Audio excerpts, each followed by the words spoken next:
हे देवी, माघ माध्यम के 6वें अध्याय का पठन मैं शुरू कर रहा हूँ। बड़ी श्रद्धापूर्वक सहस्त्रार्जुन ये कथाएं सुन रहे थे। अतः भगवान दत्तात्रेय जी ने सहस्त्रार्जुन से आगे कहा, हे राजन, एकाग्र चित्त होकर सुनो। मैं इस माघ स्नान के विषय में एक और प्राचीन इतिहास में सुनाता हूँ।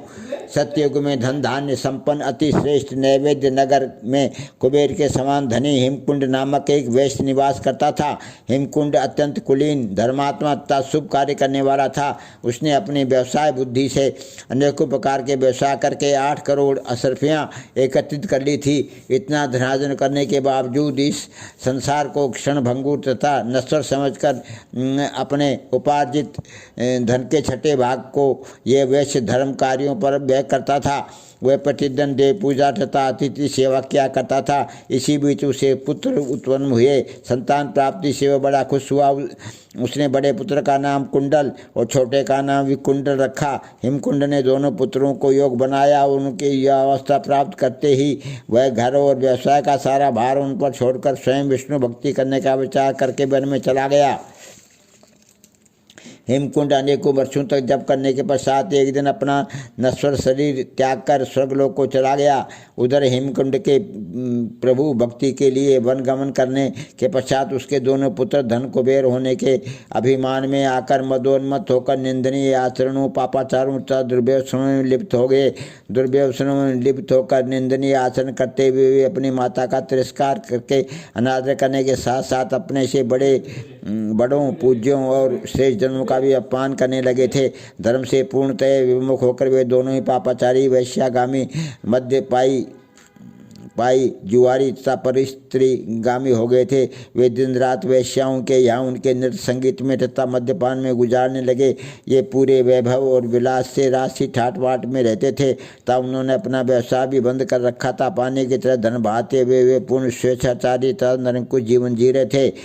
बिना कोई कार्य के पापाचार में धन व्यय करने के कारण उनके पिता के अथाह धन को पंख लगते देर नहीं लगी और कुछ ही वर्षों में वे अपना सारा धन समाप्त कर बैठे। पिता की संचित की हुई असरफियाँ समाप्त हो जाने पर उनके पास कुछ भी नहीं बचा। वे पूरी तरह कंगाल बन गए थे। धनहीन और कंगाल होकर वे चोरी करने लगे। उन पर साहूकारों का कर्ज भी हो गया था। चोरी करने के कारण उनकी सारे नगर में निंदा होने लगी तथा लोगों ने उनका रहना कठिन कर दिया। तब वे दोनों भाई अपना नगर छोड़कर भाग खड़े हुए। उन्हें हर समय साहूकार तथा राजा का भय भी सताता रहता था। अतः वे दोनों नगर से बाहर वन में रहने लग गए। वन में भीड़ों के साथ रहने पर वे और भी अधिक पाप और हिंसा करने लग गए। कुछ समय बाद बड़ा भाई कुंडल भीड़ों के साथ जाकर पर्वत पर निवास करने लगा तथा छोटा भाई विकुंडल एक ऋषि के साथ उनके आश्रम में जाकर रहने लगा। एक दिन एक भाई को सिंह ने मार डाला तथा उसी दिन दूसरे भाई को सर्प ने काट लिया। इस प्रकार दोनों भाइयों की एक ही दिन मृत्यु हो गई। मृत्यु के बाद दोनों भाइयों को यमदूत यमपास में बांधकर यमलोक ले आए। यहाँ दोनों भाइयों को यमराज के सामने प्रस्तुत किया गया। चित्रगुप्त जी ने दोनों भाइयों के जीवन भर का लेखा जोखा देखकर यमदूत उससे कहा, हे दूतों, पाप कर्मों में लिप्त होने के कारण बड़े भाई को नरक में ले जाओ तथा छोटे भाई धर्मात्मा विकुंडल